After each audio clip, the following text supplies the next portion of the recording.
நீ எப்படிப்பட்ட நிலையில் இருக்க பாரு. கெயில் எரிவாயுன்னு ஒண்ணு கேரளாவிலிருந்து ஒரிசாவுக்கு போகுது. கேரளாவிலிருந்து தமிழ்நாட்டுக்கு வரும்போது நெடுஞ்சாலை வழியே வருது. தமிழ்நாட்டிலிருந்து கர்நாடகா வழியே ஓசூர் போகும்போது நெடுஞ்சாலை வழியே போகுது. ஆனால் உன்னிடத்தில் மட்டும் உன்னாட்டில் மட்டும் நஞ்சை நிலத்தை நெஞ்சை இரண்டாக பிளந்தது போல நஞ்சை நிலத்தை பிளந்து வயலுக்குள்ள போகுது. ஏன் போகுது? ஏன் பாதை வழியே போகல? ஏன் போகல? புதைச்சது ஐயா கருணாநிதி. நான் அந்த போராட்டத்தில் கெயில் எரிவாயு குழாயை வயலுக்குள்ள புதைக்க கூடாது என்று போராடிய போராட்டத்தில் பங்கேற்றவன், உன் உடன் பிறந்தவன் நான். என் சித்தப்பன் பெரியப்பன் கேட்டேன், ஏப்பா நீங்க அனுமதிச்சு? தெரியலையே. தண்ணி போகுதுன்னா நிலம் குழுவுன்னு நான் இருக்குன்னு கொடுத்துட்டோம். அப்புறம் எப்ப தெரியுது எரிவாயு போகுதுன்னு? ஒரு சட்டம் வருது. எப்படி வருதுன்னா, இந்த எரிகாற்று குழாய் எரிவாயு குழாய் போல இந்த குழாய் வெடிச்சிருச்சுன்னா அதனால ஒரு இழப்பு ஏற்பட்டா, ஒரு பேரிடர் ஏற்பட்டா நிலத்தின் உரிமையாளரே பொறுப்பேற்க வேண்டும். அதற்கு இந்த நிலத்தின் உரிமையாளருக்கு அதிகபட்சமாக தூக்கு தண்டனை கொடுக்கலாம்னு, மரண தண்டனை கொடுக்கலாம்னு சட்டம் வரும்போதுதான் என் அப்பனும் சித்தப்பனும் முடிச்சுக்கிறான். ஏண்டா உனக்கு நிலத்தை கொடுத்துட்டு நான் தூக்கில வேற தொங்கணுமாடான்னு போராட ஆரம்பிச்சோம். புரிஞ்சு? இது உனக்கு தெரியுமா தெரியாது. போராடி நிறுத்தி வச்சிருக்கேன். நல்லா கவனிச்சுக்க. இதை போதைக்கு அனுமதிச்ச பெருந்தகை உங்க ஐயா கருணாநிதி.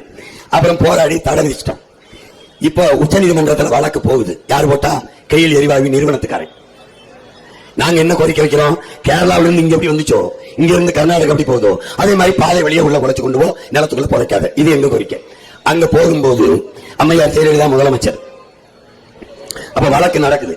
வழக்குக்கு மிக உயர்ந்த அரசு வழக்கறிஞர்களை அனுப்பாம அவர்களுடைய உதவியாளர்களை அனுப்பிடுவாங்க. அவங்க மேல இருக்கிற ஊழல் குற்றச்சாட்டு வழக்குக்கு கர்நாடகாவில் நடந்த போது நீதிமன்றம் திறப்பதற்கு முன்பே மிக மதிப்புமிக்க மூத்த வழக்கறிஞர்களை நீதிமன்றம் திறப்பதற்கு முன்பே வாசல்ல காத்திருக்க வச்சு கதவை திறந்தவுடனே உள்ள போய் பிணையை வாங்குறதுக்கு அனுப்புன அம்மையார் ஜெயலலிதா இந்த நாட்டின் மக்களினுடைய நலன் கருதி நடக்கிற கெயில் எரிவாயு வழக்குல மூத்த வழக்கறிஞரை அனுப்பாம அவனுடைய உதவியாளன், அவனுடைய அசிஸ்டன்ட், அவனுடைய ஜூனியரை அனுப்பி அங்க போய் முன்னிறுத்திட்டான். 3 நீதிபதிகள் இருந்த அமர்வுல ஒரு ஜூனியர் நிக்கும் போது அவன் கேட்டான், எங்க உங்க சீனியர்னு கேட்டான். எங்க உங்க மூத்த வழக்கறிஞர்? அவரு வேற ஒரு வழக்குக்காக போயிட்டாருன்னு சத்தியம் பேசுற மகன் கேட்டுக்க வெறுப்புல அந்த கோப்பை ஃபைல மூடிட்டு நீ புதைச்சு கண்டு கையில் எரிவாயு நிறுவனத்துக்கிட்ட போயிட்டான்.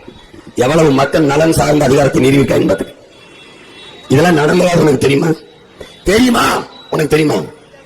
கீழே கையில் எரிவாயு, மேல உயர் மின்னழுத்த கோபுரம், கீழே எரிவாயு போகுது, மேல மின் அழுத்த கோபுரம் போகுது, மின் கம்பி மேல போகுது, இங்க டியூப் லைட் வச்சா எரியுது, மேல மின்சாரம், கீழே எரிவாயு.